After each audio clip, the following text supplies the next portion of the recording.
Nous voici au dimanche de l'Etare, au dimanche de la mi-carême. En fait, la mi-carême, c'était lundi soir, la nuit de lundi à mardi. Mais comme ça tombait en semaine, les réjouissances de la mi-carême, ça jaune jusqu'au dimanche qui suit, c'est-à-dire aujourd'hui. Et ce qui se passe, c'est que si on avait eu des ornements roses, j'aurais mis aujourd'hui une chasuble rose au lieu d'une chasuble violette, parce que pour le dimanche de l'Etare. Et aujourd'hui aussi, on peut mettre des fleurs à l'autel, comme pour la fête de l'Annonciation.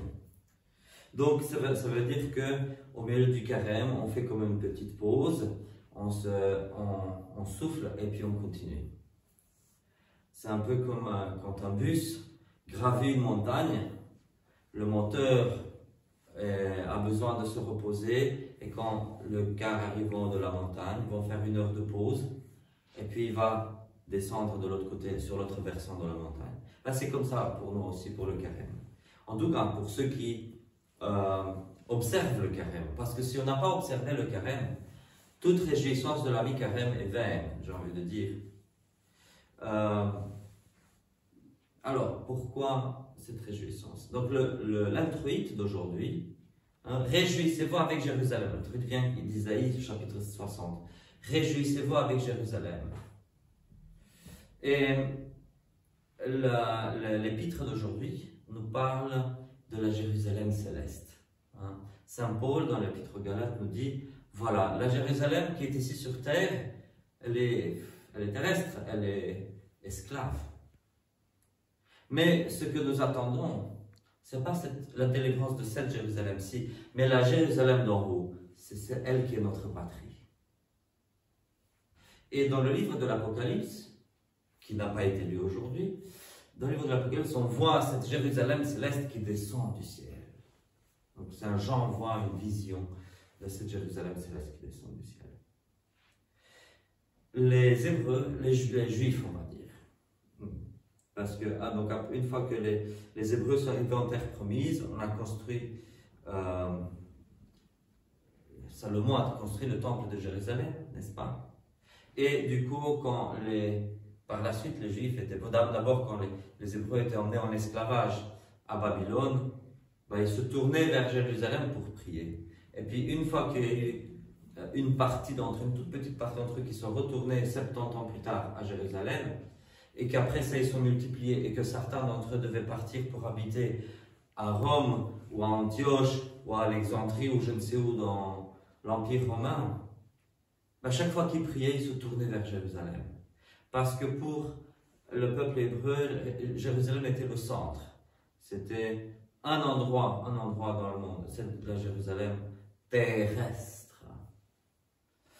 Et ce qui se passe, c'est que pour nous chrétiens, ce n'est plus ça. Nous nous tournons vers l'Orient, c'est-à-dire vers l'Est, que nous prions. Donc l'autel, il est tourné vers l'Est, même si dans la chapelle, nous sommes autour de l'autel. Mais l'autel, lui, il est tourné vers l'Est. Bon, pas au millimètre près, mais c'est l'idée. Parce que le Christ vient de l'Est, pour ainsi dire, de façon symbolique. Et une autre chose, c'est que pour nous chrétiens, il y a bien sûr la Jérusalem d'en haut, mais il n'y a plus de Jérusalem terrestre. C'est-à-dire que chaque église locale, c'est-à-dire chaque diocèse, est l'église entière. Autrement dit, il y a l'église eschatologique, il y a la Jérusalem céleste, et chaque église locale est comme une incarnation de cette église locale, de cette église des cieux, de cette église eschatologique, cette église de la fin des temps, qui descend dans notre temps à chaque Eucharistie. Et donc, il n'y a pas de Jérusalem terrestre, mais quand nous sommes à l'église, nous sommes l'Eucharistie, la messe, c'est une descente au milieu de nous de cette Jérusalem céleste.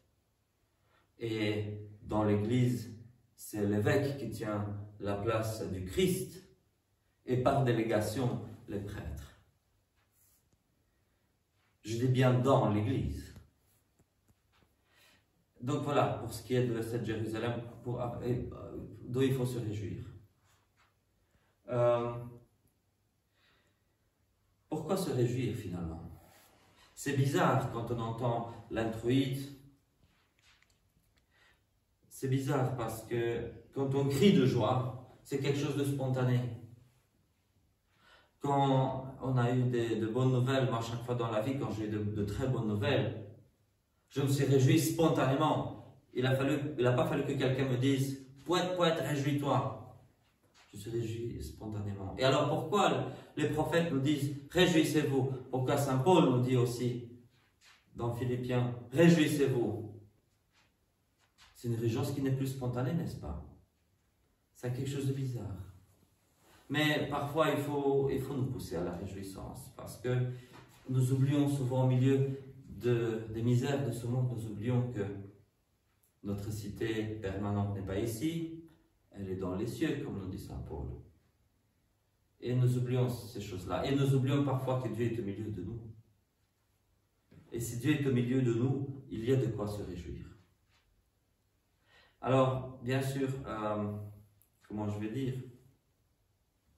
Bien sûr que dans l'année liturgique, il y a des périodes.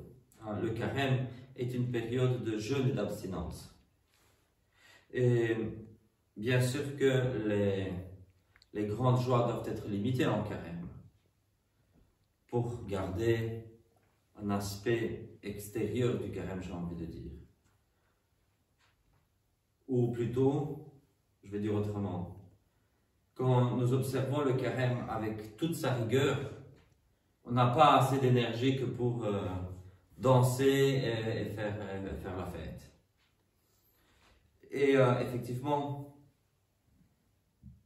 quand nous n'observons pas entièrement le carême, quand nous ne l'observons pas à 100%, là on a de l'énergie. Et quand on a trop d'énergie, alors le mieux c'est de juste s'abstenir de trop de réjouissance de façon artificielle pour garder au moins cet aspect, cet esprit du carême. Mais bon, le jeûne, comme je l'ai souvent dit, le jeûne et l'abstinence, ça ne parle pas du fait de mettre des larmes et des trucs, un visage sombre. Non, ce n'est pas de ça qu'il s'agit. Et Jésus l'a très bien dit dans les évangiles. Le carême est un temps de pénitence, oui, entre autres. C'est aussi un temps de pénitence. Et alors voilà, le dimanche de l'Étare, nos joies doivent être dirigées vers cette Jérusalem céleste. Nos joies doivent être dirigées vers... Nous devons nous dire, ok, il y a beaucoup de misère dans le monde. Il y a tellement de choses que j'aimerais changer dans le monde. Il y a tellement de misère et je n'y peux rien.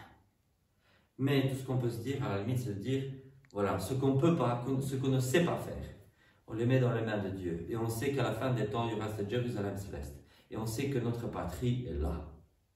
Et c'est ça un peu le message de ce dimanche. Maintenant, il faut savoir qu'il y a quelques décennies à peine, les gens n'avaient pas de télé, rarement ils avaient une radio, et il n'y avait pas de discothèque, il n'y avait pas grand-chose. Et alors, souvent, qu'est-ce qu'on faisait? Bon, on faisait venir toutes sortes de, j'ai envie de dire, marchands d'amusement sur la grande place des villages. On faisait le carnaval et tout ça. Et bien sûr qu'à la mi-carême, ben on faisait ça. Faute de mieux, on disait, bah voilà, on se réjouissait sur la grande place du village. Et c'était une manière d'observer les réjouissances. Mais là, on se réjouissait pour l'amour de la réjouissance. Ce dont il faut se réjouir, c'est la Jérusalem céleste. C'est l'eschaton, c'est-à-dire la fin du temps. Se réjouir pour les choses qui arriveront après. Ça ne veut pas dire qu'on doit être passif devant la misère du monde, de dire « Ah ben je ne change rien en ce monde parce que de toute façon, un jour Dieu changera tout. » Non, notre mission est quand même de nourrir les affamés, etc., ici, malgré tout.